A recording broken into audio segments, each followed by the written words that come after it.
Welcome to the 3 Knockdown Rule. Starring Mario Lopez and Steve Kim. Presented by Hustler Casino. Ladies and gentlemen, the 3 Knockdown Rule is back in effect, brought to you by Hustler Casino. I'm Steve Kim, joined by my co-host, Mario the Bolt Lopez. Salute to that. We got a lot to talk about, and I heard you had a special meeting on this particular day. We'll talk about that later.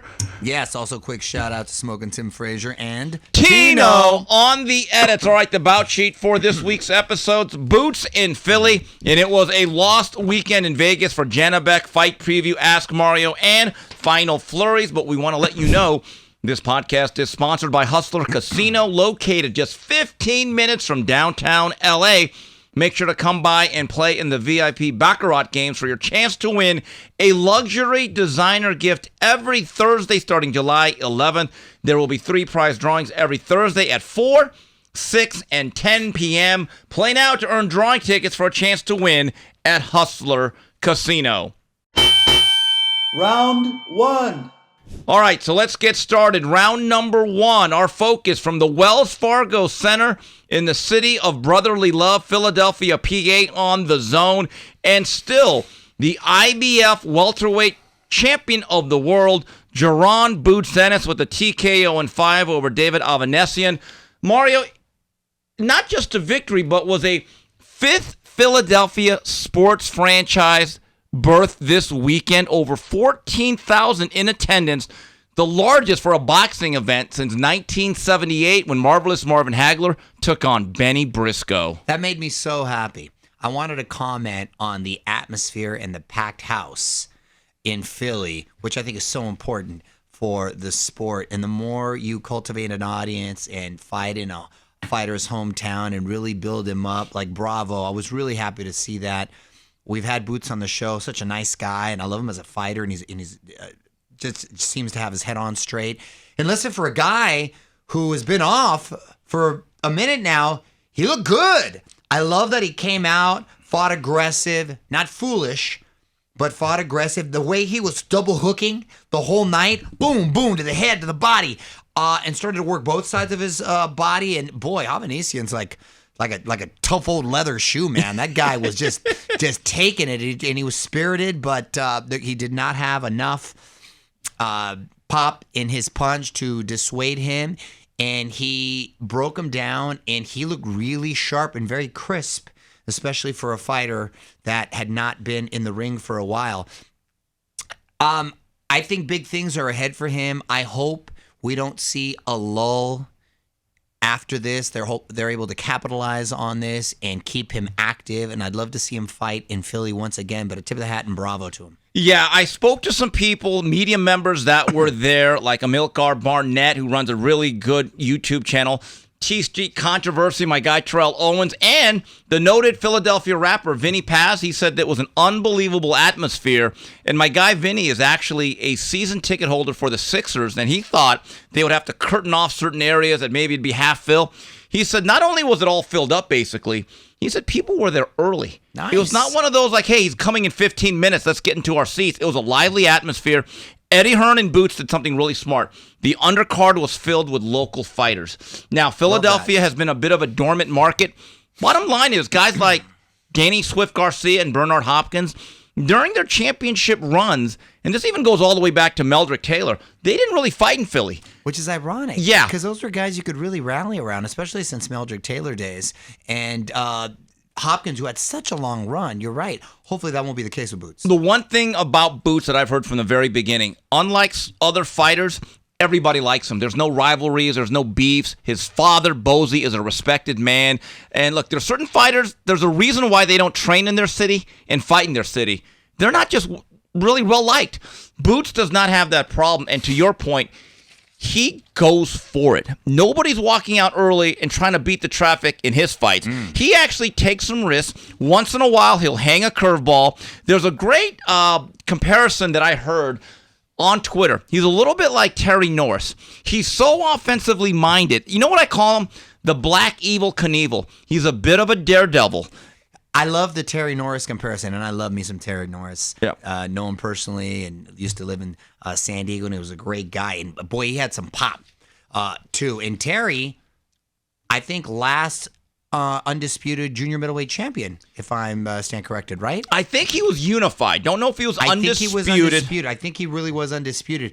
But Terry was always in great fights. And I dare you to find me a boring Terry Norris fight. And so far, I haven't seen a boring Boots fight. Yeah, well, Karen Kajavakian kind of stunk it out. And look, there was some ring rust there. Not to Boots' right. And Jerron Ennis, again, he had been out for 12 months. He admitted that in the post-fight interview that, you know what, I was a little bit rusty. I got hit with some shots I shouldn't have.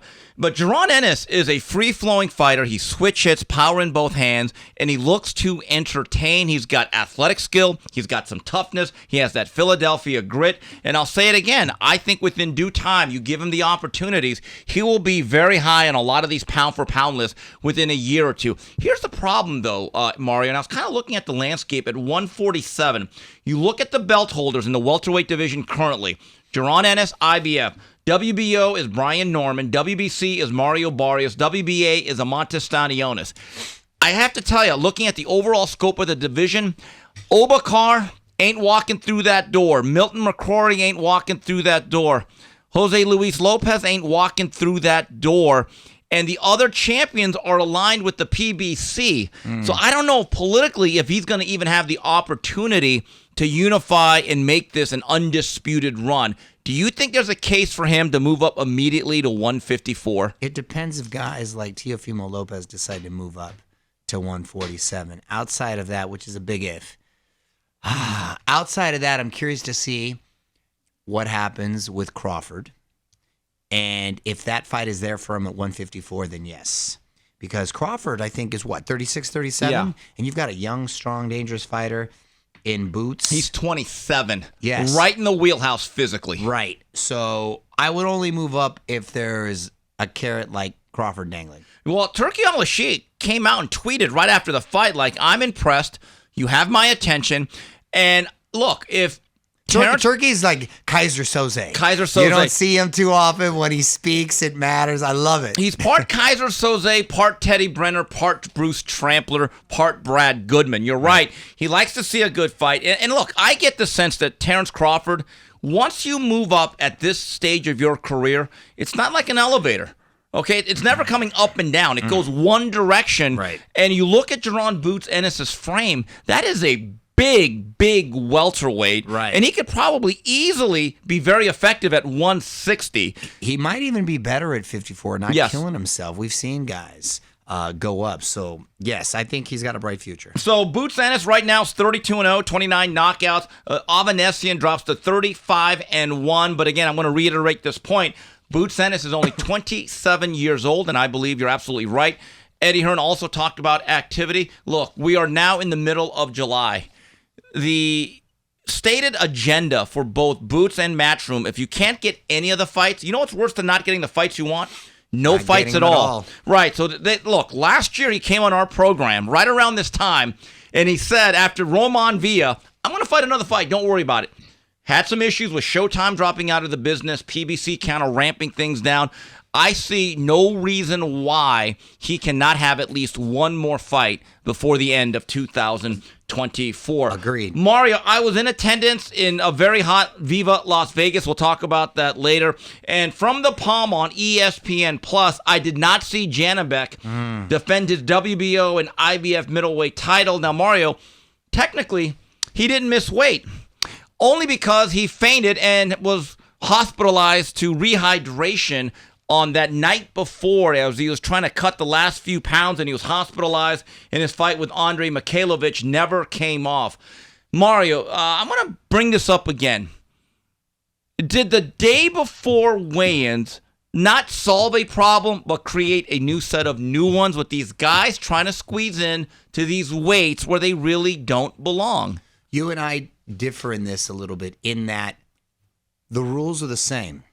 Agreed. Okay. Okay. So I don't think it's necessarily having an advantage. If you sacrifice and are willing to brutalize your body to take you down there, I think it all evens out because I don't think your legs will be as strong later on. I think you're taking a little pop off your punch. I think it does. The fresher guy that maybe is fighting a little closer to his natural weight class will be a little stronger, have a little more resilience. When I see Janibek, who's a consummate professional, I see him train all the time at Brick House. This guy's not out there partying. He's a focused individual, but he is big. I look at him and I'm like, damn. And I'm 5'11", so he looks like 6'1". He towers over you. Yes, he does. Yeah, he's like 6'1", 6'2", and I'm like, how is this dude making 160? He is huge. And I just think and I don't think it's for lack of discipline, like I said. It's not. He might have just hit a wall. And honestly, he's big enough to carry 168 easily. And I actually think there's more fights for him there. The problem is he's a champion here at 160. So I felt really bad for him because here's a guy who I don't think gets necessarily the attention or love he receives. I feel he's the most avoided at 160. And I don't know if he's ever able to make it again. And if he does make it again, it might be to his detriment health-wise. The only reason why he was sticking at 160 is that Turki Al-Sheikh had plans to match him with Carlos Adames, who's the WBC champion. For a guy like Janibek, who's not Gennady Golovkin in terms of activity and therefore popularity, for him, belts absolutely mattered. Here's another thing. I didn't realize this. I thought he fought in November or December. His last fight was actually in October. So that's basically 9-10 months off. And again, I'm not going to blame Top Rank here because there was some talk of him fighting on one of the Turki Al-Sheikh cards in Saudi Arabia, so that kind of delayed his return.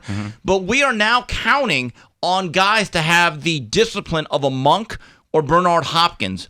And eventually, when you are 31 years old, and did you know his career first fight? 170. So that's how big he really is. See? That's why the 168 makes a lot of sense. Yeah, he's killing himself to make that, Kim. And what do you do if you're a champion? Let's assume for a moment he's hit the wall, body cannot make it anymore. Just can't make it. You're the champion at middleweight, obviously surrender the titles, but does that make you an automatic number one contender for 168, or how does that work? Well, you can petition like you did with Crawford and Usyk from one division to say, hey, I want to be number one at the next division. But again, those guys were coming off wins. In my view, as a sanctioning body, if you don't make a fight strictly because of the weight or the inability to even get off the weigh-in, you're stripped and you are forced to move up. And I'll put you in the top 10. I won't give you a mandatory position, though. I agree. Okay. I agree with that. But I feel like he fights a contender that would put him mandatory. And look, he's going to have some options. But look, here's the issue that I have with a lot of these fighters. Number one, this wasn't about the day before or the week. What you do as a fighter who has not fought since October and is not going to fight till the middle of July, what you do in February, March, April, May, June, discipline is what you do when no one is watching. We really don't know how heavy Janibek really gets. I don't get before starting a camp. I don't get the sense that this is a guy that's out there partying up a storm or living a wild lifestyle or just ballooning up and hitting the buffet every week. I just feel he's a guy that just your body at some point it just grows on you and you can't help it. But Mario, let me ask you this: as someone who does not mind the day before weigh-ins, because when I wrote my article today about Janibek and the situation with the weigh-ins and how I believe let me interrupt you though. It's not that I don't mind it. I don't feel there's controversy because that's what everyone does. No, as long as everyone's on the same rules, that's all I'm saying. All right, but let me get back to that.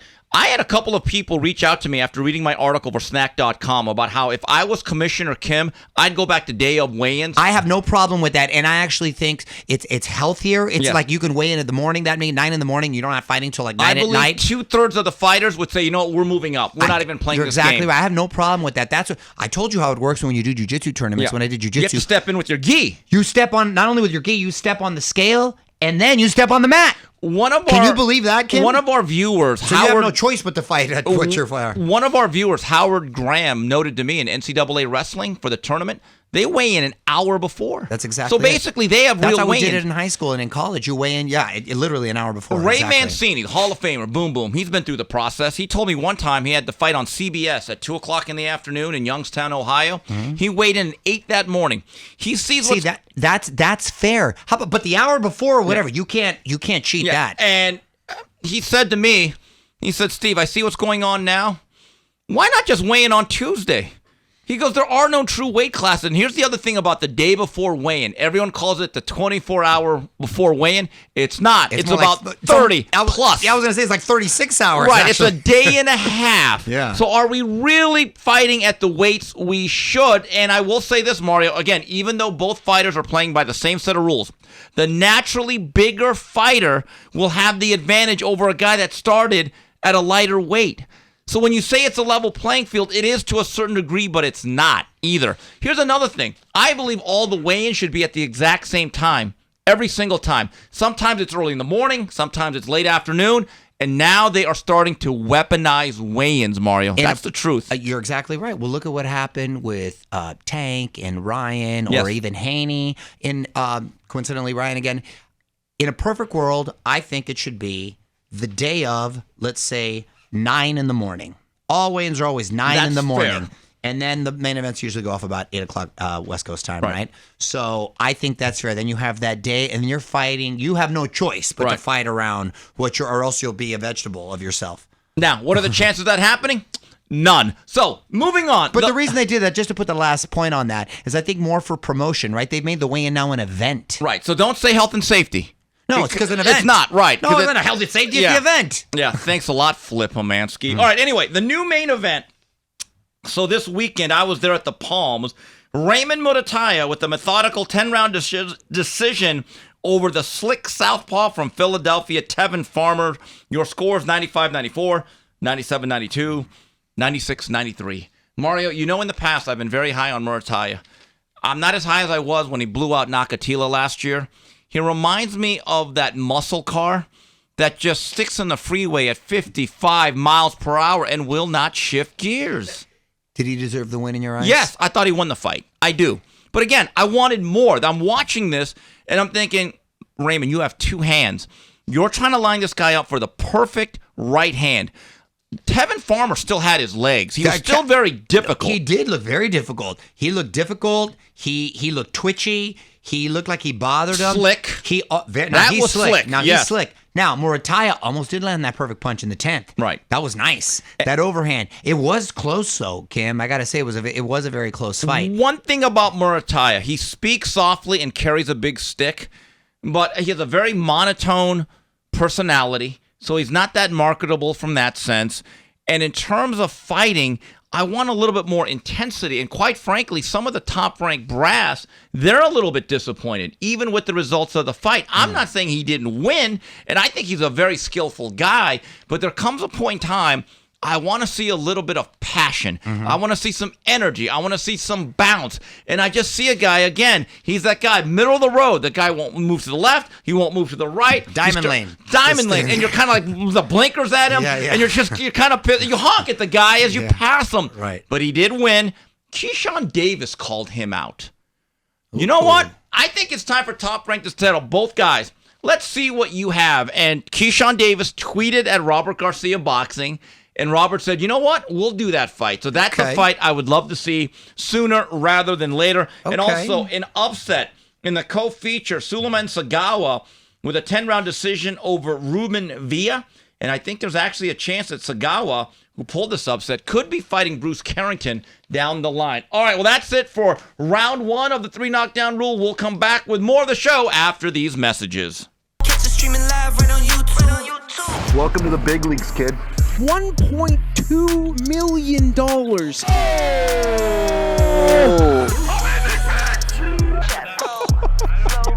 And I'm losing in this fucking game. What the fuck?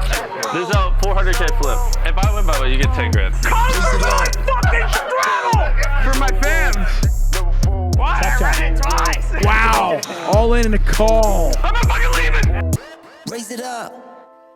And we're back on the 3 Knockdown Rule, brought to you by Hustler Casino. Hey, If you are looking to get involved with the 3 Knockdown Rule and sponsor our fine program, we have some spots available. Please email info@boxbid.io. Once again, that's info@boxbid.io. Boxbid.io is an online platform that helps professional boxers connect with their fans by providing exclusive Fight Week merchandise, memorabilia, and sponsorships. You can even buy a shout-out on boxbid.io. Boxbid.io handles our sponsorships, and we are proudly working with them. Review preview. All right, taking a look back at what took place. Mario, Friday night in Nicaragua, Roman Gonzales, Chocolatito, the legend, with a TKO in 10 over Robert Barrera. I'll just say this. Again, I know it was double-A pitching, but he is still a punching machine. It is exquisite. It is art form what he does. Now, again, I'm not so sure he's best served by being at 118. I don't know if he has the freshness to really compete with the likes of Junto Nakatani or a Bam Rodriguez. But again, when I see him work, that is an exquisite combination puncher. Hats off to the great Chocolatito. Craftsman, absolute craftsman, and to be able to compete for as long as he has at this age in this weight class, because those punches come fast and furious when you're small. You can get away with it when you're a little more when you're bigger, but it is very impressive. That's all skill that's carrying him. That is true skill, absolutely. All right, looking ahead to this weekend's action, Thursday night, Fantasy Springs Casino, a Golden Boy card on the zone. Alexis Rocha looks to rebound from his loss, takes on Santiago Dominguez. And then Mario, Saturday night, Bonsai from Tokyo, Japan on ESPN Plus for the WBC Bantamweight Championship of the World. Junto Nakatani, the favored pupil of one Rudy Hernandez, a friend of the show. Yeah. Now you acknowledge him. Okay. Again, Vincent Astrolabio. Mario, I went to go visit Rudy and Junto at the gym about a month ago. How's he looking? Oh, looking great. I mean, look, when I see these guys work, it really is an unbelievable teacher-pupil relationship. And Rudy tells me, Steve, which is so cool, because you couldn't come from more different cultures. Well, there's no language doubt. barrier. And if you know the story, I said to Rudy one day, "How did you get this guy from Japan?" He goes, "Well, he was working with Matt Kurihara. That didn't really work out. And Junto's parents actually said, 'Rudy, we trust you. Take him to America. In fact, have him move there.'" And he said, "No, they don't have to move there. Let me do the camps." And I've seen this kid develop the last 6-7 years. And he is now number 10 pound for pound, Ring Magazine. He's a 3-division world champion. And before all this talk of anyone fighting Inoue, I believe the fight to make within a year or two is Bam against Junto. Now, look, Bam is one of the best fighters in the world. He's in the top 5 or 6. He's beaten some older guys. Junto is right in his physical apex. But I'm fascinated by watching Junto work at the gym, because he is so compliant. I asked Rudy one day, "Why do you think he's better than your brother, Chicanito, who should be a Hall of Famer, or anyone else you've had?" He goes, "Easy, Steve. He understands I'm the boss. He has never talked back to me. All he ever says is, 'Yes, Rudy,' and he does it." I go, his brother, they used to have legendary arguments at LA Boxing. Well, that's the dynamic of brothers, though. Right. And I think Junto, in my view, does as good a job as locking out and turning over punches, because they work at it. They really have certain drills, and that's why he has such clean knockouts. Here's the thing for American fans. Junto Nakatani, if he should win this fight and come out clean, there's a very good chance he's going to be on a top-ranked ESPN show in the fall. So if you want to see one of the best fighters in the world, and he's been in America a couple of times, he's going to come in with a whole different reputation this time around. Also on that card. And if he wins and looks good there, then I think the drum will start beating loudly. Absolutely. For Bam. And also WBO junior bantamweight titleist Kosei Tanaka takes on Jonathan Rodriguez. News and notes. Moving on to news and notes. Mario, looks like the monster, speaking of Japanese standouts, Inoue will be taking on TJ Doheny in late September, and then he could be taking on Sam Goodman by the end of the year. That means 4 fights for a guy who might be the best fighter in the world. This is a lesson to all fighters who want to be somebody. You have to be active. Now, I will say this. Before he leaves 122, I would like to see him fight MJ Akhmadaliev. Yes. I mean, I think that's still his toughest matchup, and he is number 1, I believe, in the WBA. All right. Also, I got a couple of scoops while I was out in Vegas. September 27th, Teofimo Lopez, Bruce Carrington, and Xander Zayas could be co-headlining or try-headlining a show at the theater at Madison Square Garden. Mario, this is what I like that. Well, this is what I was told, though.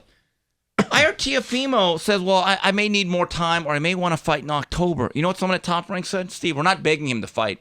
That's our date. What I was told is that Top Rank, they're not going to have that many dates after Labor Day for one reason. ESPN, they kind of do a lot of college football. So if you are a fighter, if you have a date, do not let that go. And Bruce Carrington is a guy that'll step up and say, I don't care what date you have. I will get to work. Spend some time with Bruce this past weekend. Did they talk about potential opponents? It could be Brian Norman, who beat Santillan. There is a chance that Teo might actually move up to 47. Now, if he stays at 40, I'd like to see Elvis Rodriguez. I'd love to see that fight. Right. I'd love to see that fight. But that would be good, and that fight they can make. But look, if I'm Teofimo, look, and I've had my criticisms, if you have a chance to get your 3rd fight in by the end of September, don't screw around. Just take the doggone fight. Exactly. Moving on. Ask Mario. Here's one from Bobo is a Bore. Bobo? Are we getting closer to boxing becoming more like the UFC, where the Turki Al-Sheikh is like the Dana White? He'll be the figurehead, and promoters will be the secondary players. God, I hope so. That would be incredible. We'd be getting the fights that we want to see. It wouldn't be a monopoly, but who's going to turn down those paydays? And he's got the resources and funds to do it. If he can pull off this August 3rd event with that lineup he has, Eminem performing, that would change the game. And I think we would start heading or trending towards that direction. I absolutely love that. I agree with you, but I want to make this clear. I don't want the traditional old school promoters to go away because, quite frankly, someone has to develop these guys. Oh, no. Yeah. I didn't say anything about going the way. Yeah. It's just more of helping to facilitate the fights actually going together. I want the cards that happened in Philly, but Turkey, I took it more as Turkey would be able to coordinate and help facilitate these mega fights. Be the conduit to the Super Bowl. There you go. Exactly. Here's one from David Galvan. Mario, would you treat your kids... Would he treat his kids like he treats Ryan Garcia, with softness and disregard for correctness or consequences? Wait, is this a parenting question? I guess it is. My view is this. His parents can act all surprised and saddened. They were part of the problem. They enabled a lot of this. I thought it was funny last week. He said, hey, guys, I've reflected on this, and I'm going to be going to rehab. 8 hours later, there's pictures of him at a club. I mean, is there really? Yeah. Is there really? I just know, like, the next day, my guy was tweeting about Eminem and, like, wasn't calling him very nice names. Right. Like, because he's the more... He said he's going to rehab in 2 weeks. Right, Did he say in 2 weeks? Yeah. Is that what he said? Yes. 2 weeks. So, well, okay. It's like when you go, you know you're going to go to jail. You get it off. Yeah. You get it. You remember, like, in Goodfellas, and they're going to, all right, now take me to jail. So, but, I mean, get it all look, out. I believe, look, he's an adult. He is responsible and accountable for his actions. But the base foundation of what he was as a person and his priorities, it was created by the people that raised him. Bottom line. Listen, here's what I will say. And I know I'm like the eternal optimist, but I root for guys like Cam Shakur to do well because we need it in the sport. We need characters. We are slowly fading away. And if we want to keep up with MMA, specifically UFC, we need stars. We do, Kim. And if you're honest with yourself, you know we do. I don't know if he's a great look for boxing. I know that me and Rudy disagree. No, I'm not. This, I'm not. you know. I'm not saying his behavior should be condoned. I'm just saying I hope he gets his act together. I know. Look, I don't disagree with you, but if he's going to be one of the faces of boxing, if I am an outsider, if I'm a casual, I say to myself, that's not a serious sport. It's not a serious game. You know, when I'm around young men like Bruce Carrington, as I was this week, and I say to myself, you know what? Those are the guys we should be pushing. Listen, I wish Boots Ennis. I wish there was the sport was filled with shoes and boots, and BAMs. Yes, you know, guys like those that. Those are our best faces. Those are our best faces, but I do like me some colorful characters, and we do need stars. That's all I'm saying. Okay. Derek Batista. Mario. Does that make sense? Do I sound crazy? No, I don't think crazy? you're completely crazy, That's all. but there's been incredible amount of enabling. Yeah, no, and I don't agree with excuse any of that. making No, I as agree. it relates. I get what you're saying, but if I acted like that, my dad would have beat my ass. and you would have been a better person for it. Yeah. Yeah. You know my dad. You think I would have got away with Oh, that? hold on. Here's one from Derek Batista. Mario, are you at all interested in the Jake Paul-Mike Perry fight on Saturday? I personally think it could be a lot of fun. You know, I got asked to work that fight and to host that fight. I will be in Florida, but ironically not in Tampa where that's taking place. I already have to work in Orlando. I think it will be a lot of fun. I actually wish it was bare knuckle because I think it'd be a different type of fight. Here's the thing, though, man. Mike Perry's smaller than me. My guy's going in with Isn't Jake Paul like 200-ish? Dude, he's like 220. Oh, boy. Mike Perry's like, we're talking 180. That's the problem I have with this. Mike Perry is a badass dude. Tough as nails. Can really throw hands, right? Especially with bare knuckle because he's fearless in there. But size matters, Kim. There's weight classes for a reason. So that's the only thing that's frustrating is it's such a stark contrast, especially when you're going to see them line up with each other. I don't know what they agree to, but it's going to be such. It just frustrates me that that's the case. Yeah, here's one from MC. Canelo's choice of opponents post-Bivol has mostly been received negatively.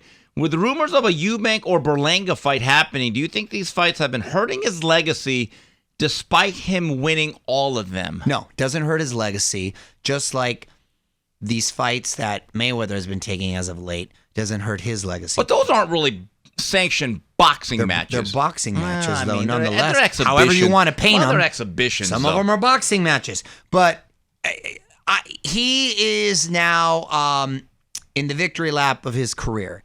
He's cemented himself as a Hall of Fame fighter. Do I love it? No. I want to see him fight Benavidez. I want to see him fight Crawford for the event. But I don't think he can do anything now to hurt his legacy. I don't like him holding the belts hostage. That I don't like. And I think he can only kind of do this for, I don't know what the timetable is, but for a while before people start actually getting pissed off and turned off. He is in what I call the 401k portion of his career. Well, we both said the same thing. He is looking to pad his retirement fund. And I will say this, if someone is willing to give him $20 to $30 million for those particular fights, I'll say this as someone who loves a Roth IRA. That's better than a Roth IRA. If any fighter in the game has earned it, though, hasn't it been him? Well, look, it's not about deserve to earn. It's what you can get. Well, there you go. And it's P.T. Barnum once said, Yep. There's a born every minute. Here's one from Bob. Hey, guys, was Farmer too quote-unquote slick or was Muratalla's power overrated? Ray almost got him in the 10th. Bob, let me just say this. I think Muratalla has real heavy hands. I know people that have been in the gym with him. Robert Garcia is very high on him.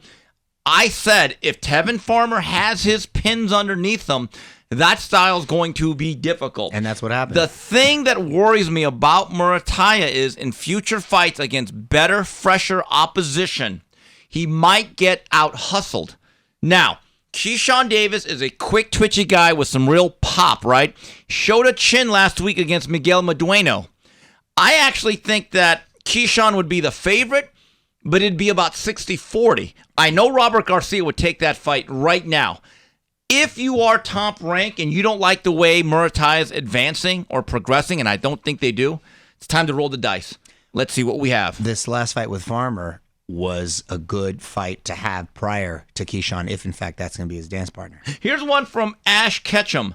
Should Boots stay at 47 or move up to 154 and face stronger opposition like Bud, Big Zoo, Spence, Virgil, and even Fundura? That's a good list of opponents there. Well, listen, we just discussed this. If we're not going to have guys from junior welter come up, like Teofimo, then yeah, he does have some big options. I would shoot for Crawford only because, look, it's been a minute, and obviously Crawford, pound for pound, great, but it has been a minute, and my guy is a little older. I'm really curious to see how August 3rd happens, and after that, if for some reason, which by the way isn't a gimme fight. Madrimov is real. He's real. He's tough. I'm going up to see him next week. Ooh, I'm anxious to see how.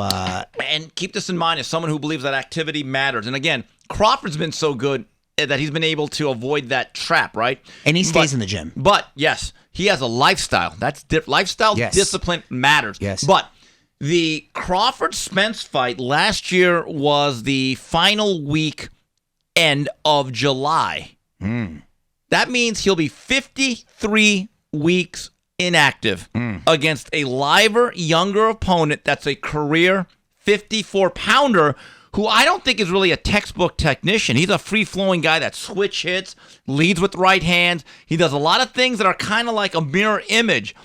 I will give Crawford a lot of credit. If he beats Madrimov handily, I actually think it's one of his top half dozen victories. That's how much I think of Madrimov. I've been high on him from the beginning. And when you have Joel Diaz as your trainer out there at Indio, you're not coming to just collect a paycheck. Ooh, okay, they stayed in Indio. Must be 120 out there. Right, and that's when my it cools off. Yeah, exactly. I'm going to be there. I'm very interested to see what I see. Here's one from David.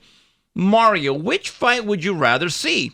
Bud Crawford versus Boots or Bud Crawford versus Canelo Alvarez? And does Jared Anderson get past Bacoli unscathed? All right, Anderson-Bacoli I think is a bit of a trap fight. But again, if Jared Anderson still has 1 foot out the door, going to retire it in 3 years. You don't know what you're going to get with that guy, so I'm curious to see. I'd rather see Crawford versus Canelo. It's all about big events. It's all about whatever is that causing. Surprised me. No, I want to see. I want to see. You weren't high on that fight because weight classes. Because look, Boots, Crawford. No, I didn't say I wasn't. No, I didn't say. The skill level in that fight. What I said was, if Crawford looks good and is victorious on the third, and then he goes up yet another weight class and is able to be victorious, I think the buzz will happen.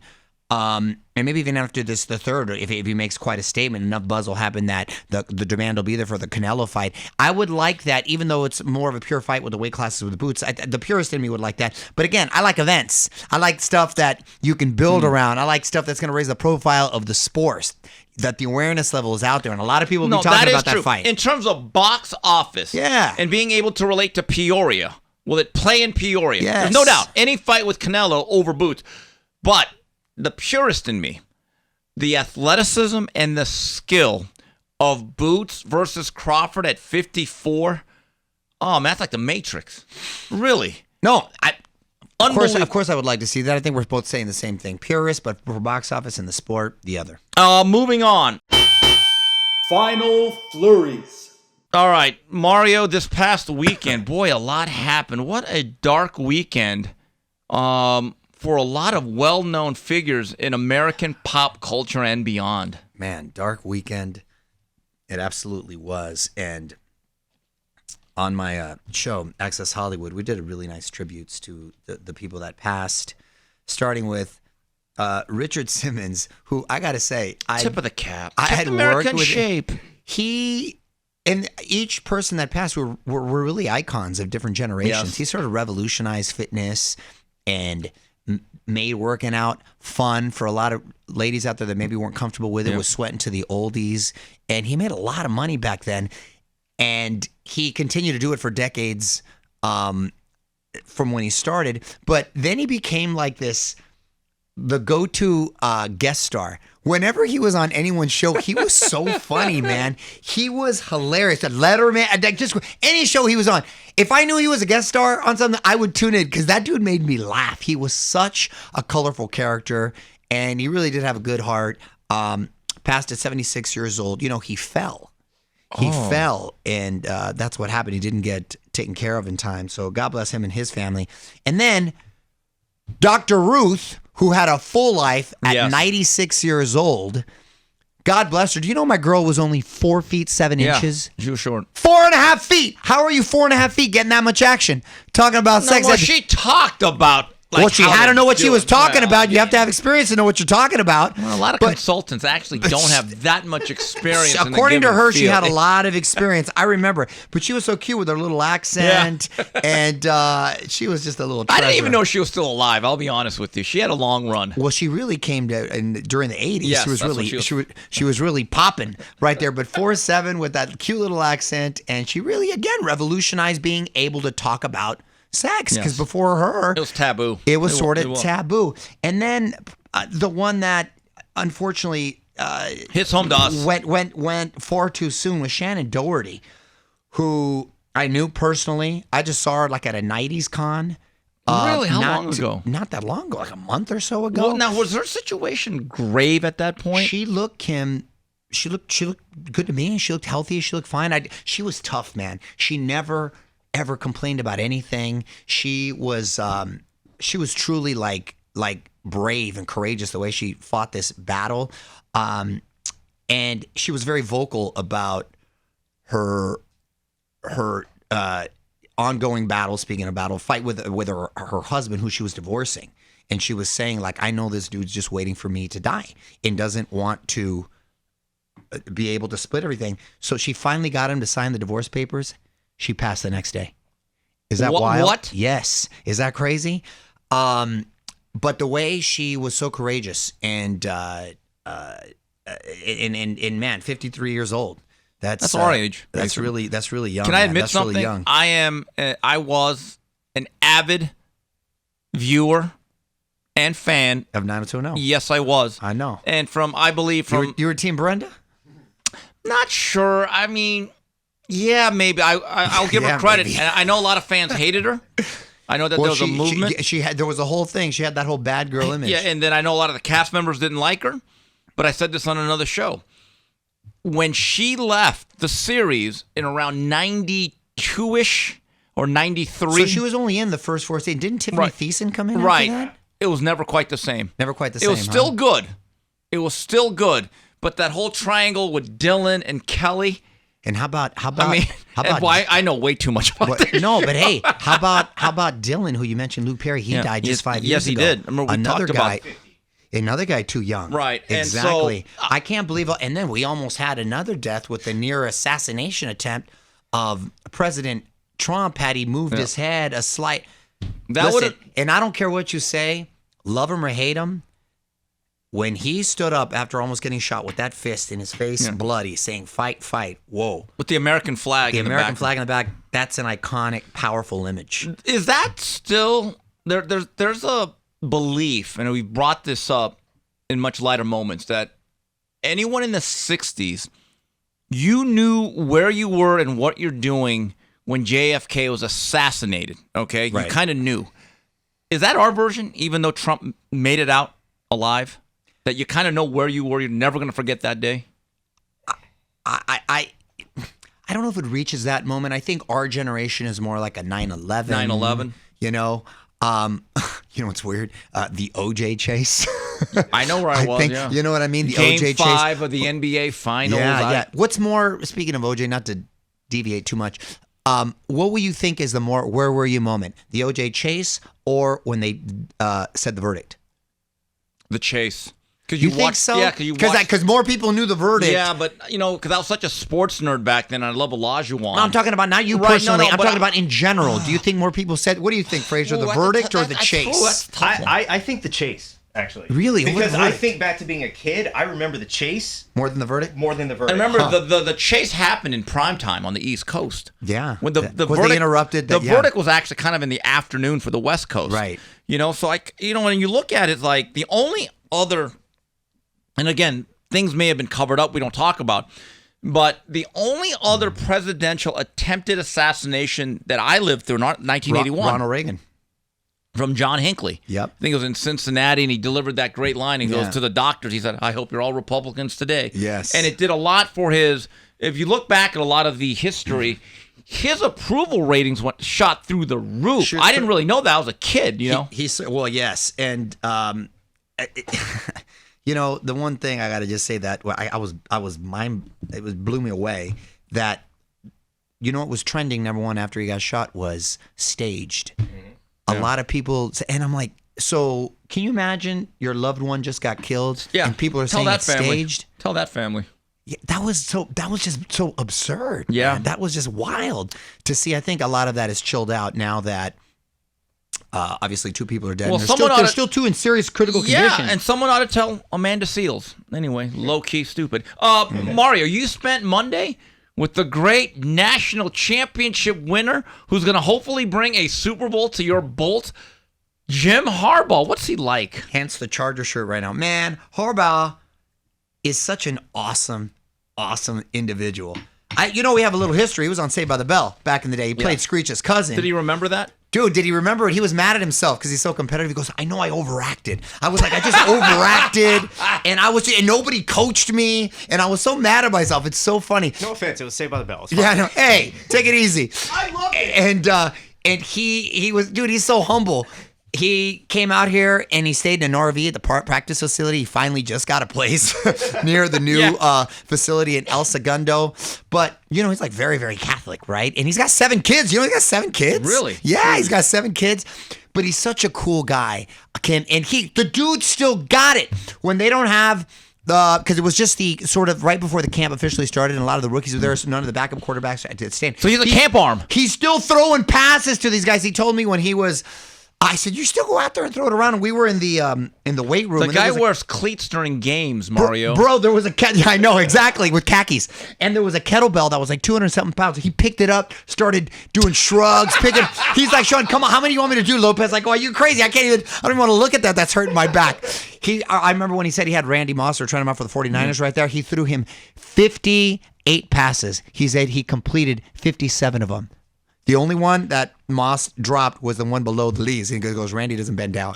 That's just, but dude, you're throwing to Randy Moss. He goes, I hit him on a slant. I remember the play. His memory is like insane. And he's playing his brother this year. Again, They played on Thanksgiving, then they played on the Super Bowl. He's playing him again this year. Ooh. And it's on their parents' 63rd wedding anniversary. Wow. I'm like, what a special kind of day, but he's fired up about the team, and he loves himself some Herbert, and man, I'm hoping it turns things around. You gotta appreciate Harbaugh, right? Even I've always said he's a top 3 coach. I remember 15 years ago, and I would get laughed at by all the Miami Hurricane fans. I said Harbaugh should be our coach.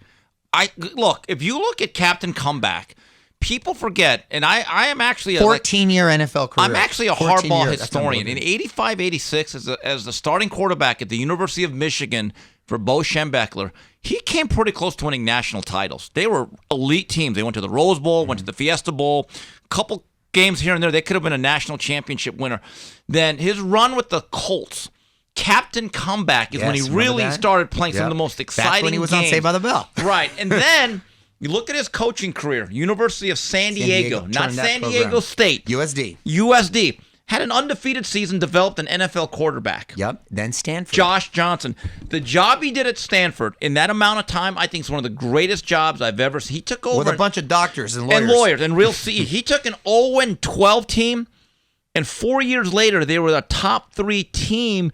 And I've always said, if he would have stayed a little longer, he could have actually challenged for a national title. For a Stanford. That's unbelievable. And then he ended up winning a national championship in Michigan. Don't take away his run at San Francisco. Oh, hello. In 1 year, I forgot, he turned that thing around. Of course. And if they give the ball to Frank Gore in the Super Bowl at the end, I honestly think, right? I think that because the Ravens' defense was gassed. And that was against his brother. Right. Can you believe that? And I remember thinking, I don't know if Ray Lewis can actually do anything, or Ed Reed. If they give the ball to Frank Gore, they win that Super Bowl. It took some time. He had to run into that Ohio State juggernaut. But he left them with the national. You should have come with me. He loves talking about it. He loves talking about it because one of our producers was from Michigan, and he was going down all the games. He's only got one tattoo, and he promised the team he'd do it. And he goes, Mario, I don't even believe in tattoos. He goes, but I'm of my word. So he's got a tattoo right here of Michigan champion, like 15-0. Yeah. And he goes, and I go, you're going to get another one? You done? And he goes, only when I win one here. Only when I win one here with Chargers. I go, I got chills on that one. The only thing I don't like about Harbaugh, when he eats steak, you know what his drink is? What? Milk. Oh, come on. Only thing I don't like about him. God, I wish you would have told me that. I would have brought it up in my interview, Kim. Why didn't you tell me? I love Harbaugh. He's a quirky SOB. By the way, he wants to be in one of my Christmas movies. He said he likes the Christmas movies. His wife's a fan, whatever. Should be a high school and he goes, I could play a coach. I go, no. I said, coach. I call him coach too, by the way. I said, coach, you're not gonna be a coach. I go, I'm gonna get you out of your comfort zone. You're gonna play like a mayor or police chief. By the way, coming in, and he's like, yeah, I can do that. His father, and so he's hit me. His assistant already hit me up. He's serious about the Christmas movies. Tell him I got him. I'm of my word. His father, real boxing fan. Really? Yes, that guy actually knows the history, and a lot of his speeches. He too was a football coach. Are about Muhammad Ali. Oh yeah, Western Michigan or Western Kentucky. He's a real successful guy, but his father uses a lot of boxing analogies. And he loves Muhammad Ali. And correct me if I'm wrong, but you usually don't see former football stars and Pro Bowlers like him transition to be such successful coaches. Yeah, well, here's the thing. He was a Pro Bowler for a short stretch, but it wasn't like Marino or Favre. No, but he achieved great things. And he had a 14-year career. Yeah. And so I think he's one of the most dynamic personalities. I was actually sad that he left Michigan because college football needs personalities. And he's a guy that I immediately think, when I think of Michigan football, I just thought of him in the glasses that he wore. Sure. Yeah, he had him today. I made him take them off because we were getting a glare in our interviews. You think he can turn around the Chargers? His track record says it's just a matter of when. It's not if, when. It's just a matter of when. Look, the Niners were really mediocre to bad. I think they didn't have a Justin Herbert. Well, here's the thing. They were kind of mediocre. They could never really get it started with Singletary. And remember, Alex Smith as the number 1 pick for the first 6-7 years was thought of as a bust. Alex Smith wasn't a bust after Harbaugh. No. So I just think he's got a lot to work with. And Chargers needed a guy like him because I believe that there's a market share issue. The Raiders are still the most popular team in LA, believe it or not, for whatever reason. Well, they've been here for a long time. Were. Yeah. The Rams are still like the more traditional team that came back. The Chargers not only need to win, they need to have a personality. And Harbaugh does some odd, quirky things that'll go viral. Probably he did 5 things in your interview that if you put them up on social media, they'd go viral. That's just the way he is. Yeah. And look, people don't understand. When he came to Michigan, Ohio State was actually better than they've ever been. Better than they were with Woody Hayes. And he could not beat them, and he got robbed one year in 2016. He's going to win big. I actually think he might win a Super Bowl.